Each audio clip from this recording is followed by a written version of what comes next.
Hola, muy buenos días. Soy ingeniero químico John Pendleton y estamos en la tercera conferencia sobre la creación, evolución, dinosaurios, la Biblia, la ciencia. Hoy vamos a ver sobre el origen de la vida y que la ciencia es fácil de entender. Ahora, con esta cuestión de la evolución tenemos un problema. Como se ve en esta imagen de un banco aquí en México, se llama Banamex, exactamente es mi banco, dice, esto es evolución, y Banamex, y como tiene otros servicios nuevos. Ahora, lamentablemente se usa la palabra evolución muy ligeramente. Obviamente están hablando de un cambio, algo nuevo, pero espero que mi banco hizo la cosa nueva a través de su inteligencia, no a través de otra cosa. Aquí es otro banco, dice, la libertad viene por la evolución. En lugar de la chequera, ya está la tarjeta de débito. Otra vez, ¿cómo surgió este cambio? ¿Evolucionó por sí solo? No.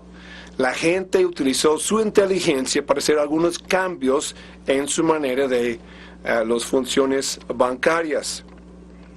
Aquí tenemos algo sobre la evolución de los guantes de béisbol. Obviamente se ve de los más antiguos de 1870 y así cambiando diferentes diseños. Pero no fue por sí solos, fue por inteligencia humana otra vez. Vamos a ver el primero de varios contrastes entre las dos creencias. La creencia de la evolución por el azar dice que empezó con el desorden y surgió el orden. La creación por el Creador dice que empezó con orden, la creación por Dios, entró el pecado que ha producido un desorden, la muerte, enfermedad, degeneración que vemos. Entonces esos son dos contrastes. ¿Cuál es más creíble científicamente? Primero quiero que sepan de 4 leyes de ciencia. Ahora no se asusten, voy a explicarlo bien para que entienda de qué estamos hablando.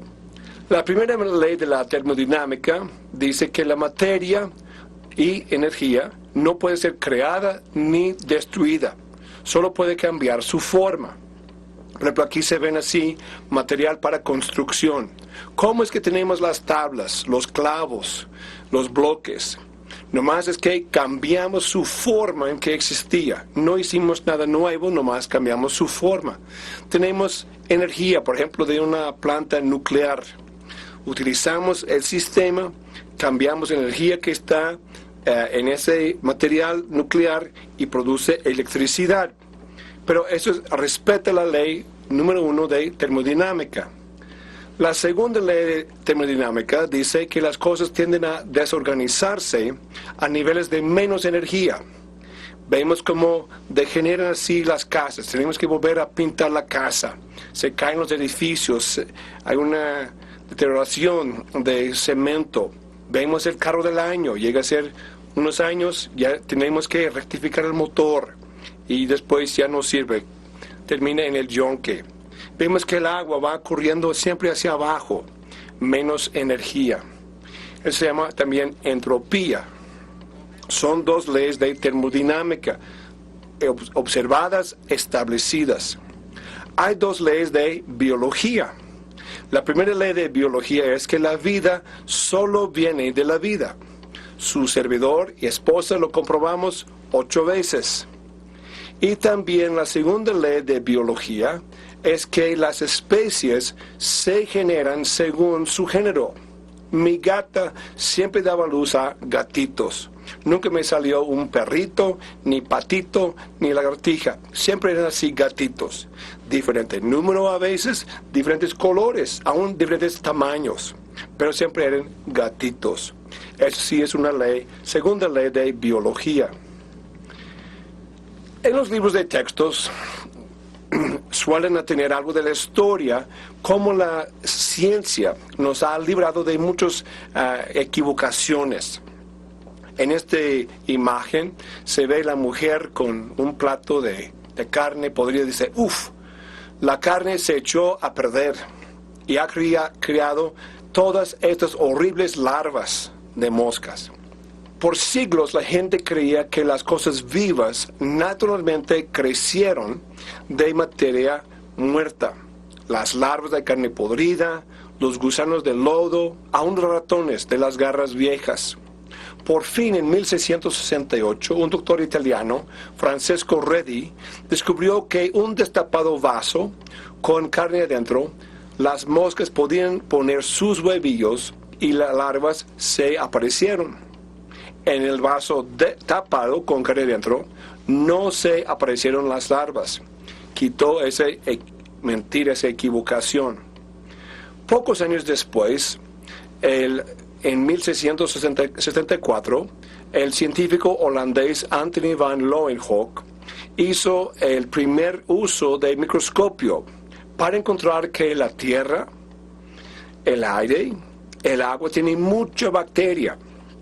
Dice él, aún estos pequeños organismos tienen que crecer, dijo, de un tipo de huevillo o semilla.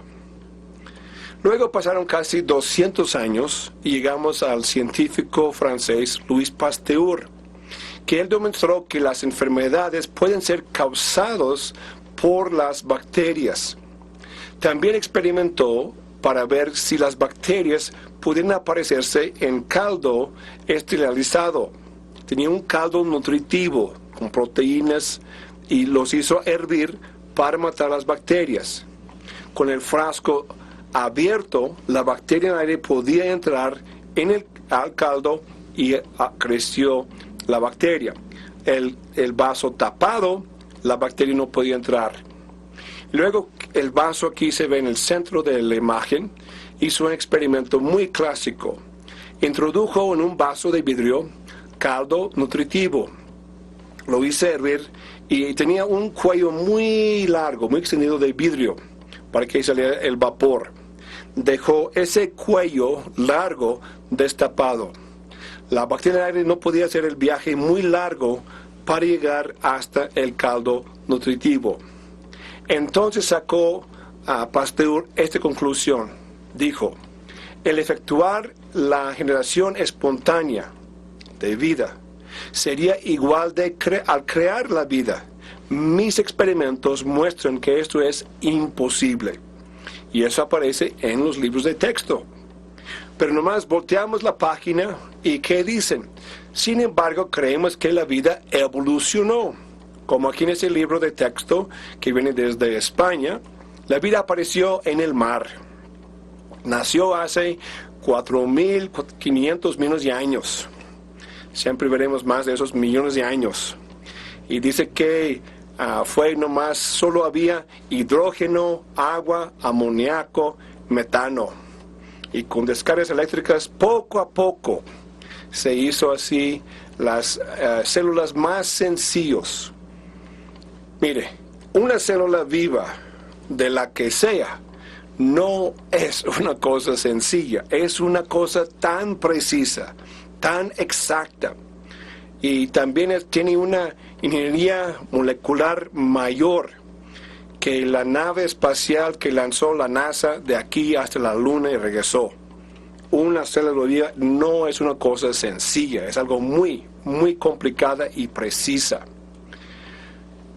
En el libro de Carlos Darwin, y yo les digo, tome ese libro al azar, abre ese libro donde quiera. Aquí es página 126 de Darwin y quiero amplificar aquí sus páginas para que vea sus declaraciones. Estoy subrayando lo que dice Darwin en su libro. ¿Podemos dejar de creer? Tiene una creencia. No conocemos los grados transicionales. Debe haberse formado, o se están adivinando, no están seguros. Eso no es ciencia. Sigue, probable. Hayan sido, eso no es ciencia. Dice, podría modificarse fácilmente y perfeccionarse. Así propone, pero en la actualidad no lo vemos eso. La perfección ya existe en las células vivas, en criaturas que ya existen. Pero nomás les invito, tome su libro y vea cuántas veces habla de probable, tal vez, quizás, creemos, es posible. Eso no es ciencia, está poniendo una creencia. Bueno, entonces, ¿dónde surgió la vida? Esta imagen que viene de la revista, muy interesante, dice que en los 50 el científico Stanley Miller mostró que la vida pudo surgir de una sopa química prebiótica. El origen químico de los primeros seres vivos es hoy reconocido por la mayoría de los científicos, excepto por los creacionistas. Muchas gracias. Muchas gracias. Que me ha señalado como creacionista. No lo acepto. Pero aún los mismos científicos, les voy a mostrar en esta conferencia, que ni ellos mismos han podido hacerlo, ni lo creen ellos. Bueno, entonces, ¿qué hizo Stanley Miller? En este diagrama se ve el sistema de vidrio. Primero vació el sistema de todo aire, porque el aire tiene oxígeno. Introdujo ese sistema metano, amoníaco, hidrógeno y agua. Se ve aquí en la parte izquierda, dice que agua hervida. Entonces, hirvió el agua, como enseña la flecha, fue hacia arriba y pasó por unos electrodos donde fue una descarga eléctrica. Entonces, pasó de ahí y de un sistema para enfriar, un condensador, y luego bajó el producto a una trampa. Y luego dejó correr ese sistema por unos 15 días. Al extraer así el producto, a gran sorpresa, entre mucho veneno, como casi 89%, fueron sí algunos aminoácidos. Dice, fabuloso, aminoácidos hacen proteínas. Proteínas es que lo que hace la vida. Entonces ya tenemos por el azar unos de los bloques básicos de la vida. Ahora, la propuesta atmósfera evolutiva fue metano, amoníaco, hidrógeno en agua. La atmósfera actual de hoy es nitrógeno, 78%, oxígeno, 21%, dióxido de carbono, menos de 1%, y agua. ¿Por qué no había nada de oxígeno en el principio? Pues si fue con hidrógeno tendría una explosión. Y también, sencillamente, una enseñanza de ciencias químicas orgánicas. Aminoácidos, en muchos casos se llama orgánicas y tienen la misma formación de átomos, pero con dos diferencias. Puede girar por el lado izquierdo o puede girar por el lado derecho. Como se ve en el ejemplo, las mismas moléculas como un espejo. Pero muy interesante, en todas las cosas vivas, las proteínas tienen que ser todas proteínas hechas de aminoácido que gire por el lado izquierdo. Si pone ahí un aminoácido que gire por el lado derecho, la proteína no funciona. Entonces, exactamente son dos moléculas de cada aminoácido. Ahora, queremos hablar algo de la probabilidad. ¿Qué es la probabilidad que se forma la frase Génesis 1:1?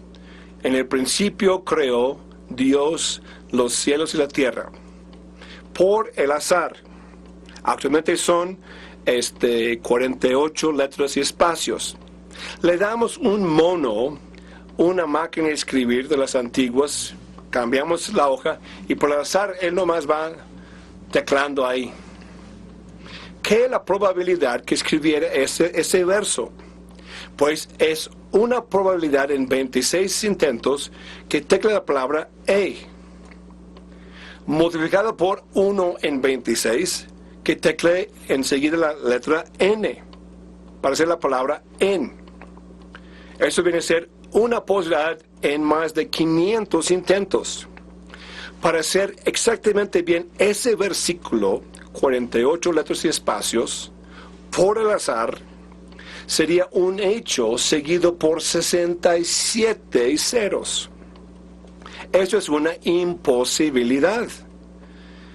Actualmente, en 4.6 mil millones de años, solo podría ser un 1.45 seguido por 17 ceros intentos en 4.6 mil millones de años. Si tuviéramos monos en toda la Tierra, todo planeta, toda estrella del universo, tecleando por intento, en ese lapso de tiempo no podía ser ni siquiera ese versículo de la Biblia por el azar. Mucho menos que se unen así moléculas químicas por el azar. Eso no sucede. Porque no solamente es por el azar, necesita algo condiciones específicas para que haga la combinación química. Que un evento ocurre en un 1 seguido por 20 ceros, matemáticamente es una imposibilidad. Ya tenemos un 8 seguido por 67 ceros, totalmente una imposibilidad. No ocurre, eso no sucede en las cosas. Pero otra vez, acuérdense, ¿cuál es el factor de la evolución que sucede? El azar, no hay inteligencia. Otra vez le doy esa tarea. Enséñeme, por favor, una cosa benéfica, buena, hecha por el azar. Las cosas buenas no se hacen por el azar. Las cosas buenas siempre, constantemente, vemos diario, millones de veces, cosas hechas por inteligencia. Nunca suceden por el azar. Por ejemplo, vemos un avión, los vemos volando. Varios hemos podido subir en avión y disfrutar de atravesar larga distancia en poco tiempo en avión. Sí, vuelan. Pero ¿has pensado? Un avión tiene muchas piezas muy diferentes. Ninguna de esas piezas del avión vuelan. Solo puede volar el avión en cuanto que cada pieza esté correctamente hecha, colocada en su lugar, funcionando correctamente al mismo tiempo con todas las demás piezas. Solo entonces puede volar un avión. Cuanto más una célula tan compleja, con todas las moléculas exactas, precisas, las moléculas correctas, en el lugar correcto, en la posición correcta, la cantidad correcta, funcionando bien, hace una célula viva. Y es una gran cantidad de moléculas para que haya una célula viva. Vemos aquí esta imagen de algunos expresidentes americanos. Están tallados en roca en Dakota del Sur, ese estado. La pregunta ¿es posible que esas casas en piedra lentamente, por vientos, calor, frío, lluvia, nevadas, sol, día, noche, rocío, lluvia, pueden ir así poquito, formándose en roca hasta este fin? No, es imposible, dicen todos los científicos, todos. Pero, sin embargo, estas personas, como George Washington y Abraham Lincoln y otros grandes presidentes americanos, sí han existido, han vivido. Pues es mucho más imposible que existieran personas vivas. Y ellos dicen que eso fue por el azar, por la evolución. Otra repito, tienen mucho más fe que tengo yo. ¿Así lo crees o así lo sabes? Esto me vas a escuchar varias veces. Primero, aplicamos a nosotros. ¿Cuántas cosas creo yo? ¿Cuántas cosas crees tú? Pero la cuestión es, no lo que crees, ¿y por qué lo crees? ¿Qué sabes de lo que crees? Vamos a estudiar, vamos a aprender por qué creemos tantas cosas. Después, con respeto, preguntamos a nuestros amigos y familiares, oye, perdón, ¿así lo crees o así lo sabes? Mucha gente cree en cosas sin saber lo que están creyendo. Eso mostramos con las conferencias creacionistas. Por ejemplo, va así un zancudo volando, molestándonos, y nomás lo matamos. Ya el zancudo ya se murió y está ahí aplastado. Está todos los ingredientes, todas moléculas para hacer un zancudo vivo. Y hasta que él dice, pues ayúdame, no me puedo armar yo mismo. Hace segundos este zancudo estaba vivo. Aquí están todas las sustancias químicas para hacer un zancudo vivo. ¿Qué le falta para vuelva a vivir? ¿1 millón de años por el azar? ¿O infinita inteligencia y habilidad? Otra vez vemos es que jamás el azar podía volver a construir hacia un zancudo vivo. Dios sí lo puede hacer y sí lo hizo en el principio.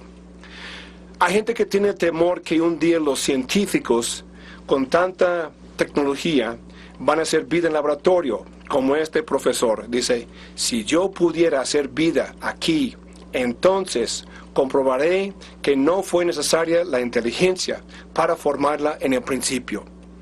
Perdón, profe, deje usted su mente en la puerta cuando entra en su laboratorio. No, usa su inteligencia para guiar, dirigir las moléculas para formar vida. Si logra hacerlo, lo dudo. Si logra hacer la vida, van a comprobar la creación por Dios y su inteligencia. Si logran hacer la vida, voy a echar un grito de Zacatecas, México, que escucharía en todas partes. Gloria a Dios, van a comprobar la creación. Ahora, les recuerdo, con toda esa ciencia, los evolucionistas son muy buenos para 2 cosas: inventar cuentitos fascinantes y hacer excelentes dibujos de cosas que no existen. Con tanta ciencia, ¿qué podemos esperar? Pues un cuentito. ¿Qué dicen? La semilla de la vida viajó del espacio. La vida no originó aquí, hizo allá por el espacio y se vino para acá y se sembró aquí y después hizo toda variedad de vida aquí. Otra vez un cuentito. Y eso se llama panspermia, como este libro, Sembrando el Universo con Vida, asegurando nuestro futuro cosmológico. Es una creencia, pero no es cierto. Lo más famoso fue esta piedra de Marte, que fue encontrada en la Antártida y supuestamente tenía algunos rasgos que marcaban cómo tenía vida. Ahora, deben saber que esa roca fue traído adelante cuando el gobierno americano, el Senado, estaba haciendo sus presupuestos y quedó la NASA con muy bajo presupuesto. Tenía que hacer algo para motivar más exploración del universo. Y dijeron que tenía vida aquí en esta roca, o sea, evidencia de aminoácidos, etc. Lo que tiene que ver a esta escala de ejemplo, ¿qué requiere que viniera así una roca de Marte a la Tierra? Reducimos así todo tamaño a algo que se puede comprender. Tenemos que disparar una pistola, nomás rozando una pelota con 5 centímetros de diámetro, y que vaya volando ese pedazo de la pelota, distancia de 800 metros, cayera en el globo de la Tierra a 10 centímetros de diámetro. Es equivalente a lo que salga una piedra de Marte cayera así en la Tierra. También nuestra atmósfera está llena de bacterias, kilómetros arriba. Aún los hielos de Antártida tienen bacteria. Y actualmente los rasgos en la piedra no confirmaron todos, son rasgos normales que pase una piedra que cayera por la atmósfera. No son rasgos de vida ni nada de eso. En la escuela vamos al aula de astronomía y dice, uno de estos días recibiremos una pequeña señal codificada, entonces sabremos con certeza que hay inteligencia allá, ya que la información codificada no se genera a sí misma. Pues tenemos el sistema de SETI buscando inteligencia allá. Vamos a biología, dice, la información precisamente codificada en cada célula es tanta que necesitaríamos muchos libros para describir toda ella. Pero con certeza sabemos que ninguna inteligencia creó la vida. ¿Cómo son hipócritas? Una señal, vida. Información codificada, no hay vida. Aquí tenemos a Francis Crick, descubridor de ADN, con su compañero Watson. En el libro de Crick escribió, una persona honesta, armada con todo el conocimiento que tenemos ahora, solo podría decir con cierto sentido que al momento el origen de la vida parece ser casi como un milagro. Ahora, él descubrió el ADN. Él es ateo, pero dice, lo que sabemos de la ciencia indica que la vida es como un milagro, dijo él. ¿Pero en qué cree él? Él cree en la panspermia, que vino a la vida. Él no cree en Dios, cree en pequeños hombres verdes que sembraron aquí la vida. Aquí del doctor Werner Heath, director del Instituto Alemán Federal de Física y Tecnología, dice, un sistema de códigos es siempre el resultado de un proceso mental. Requiere un origen inteligente o un inventor. Se debería enfatizar que la materia como tal es incapaz de generar cualquier código. Todas las experiencias indican que un ser pensante, voluntariamente ejerciendo su propio libre albedrío, cognición y creatividad es requerido. Eso es la ciencia. La información, código, solamente viene a través de una inteligencia. Y hasta la Universidad de Harvard tenía esa oferta de $1 millón. Serán premiados por proponer un altamente posible mecanismo por la generación espontánea de instrucciones genéticas en la naturaleza suficiente para dar camino hacia la vida. Ellos ofrecen $1 millón. ¿Y qué creen? Nadie ha sacado ese premio. Aquí vemos, no hay Dios, tienen los ojos vendados con la evolución. Eso es la fe ciega. Aquí tenemos un ateo muy de hueso colorado, Richard Dawkins. Dice, hemos visto que las cosas vivas son muy improbables y muy bellamente diseñadas para haber llegado a existir por al azar. ¿Y qué dice la Biblia? Porque las cosas invisibles de Él, su eterno poder y deidad, se hacen claramente visibles desde la creación del mundo, siendo entendidas por medio de las cosas hechas, de modo que no tienen excusa. Él admite que se ven la belleza, cosas diseñadas, niega de creer en Dios, pero por el azar no suceden. Bueno, aquí vemos algo, cómo originó la vida por el Creador, y vemos la ciencia es incapaz para crearla. Continúe con nosotros, vamos a tener muchas cosas más. Gracias, hasta luego. Dios te bendiga.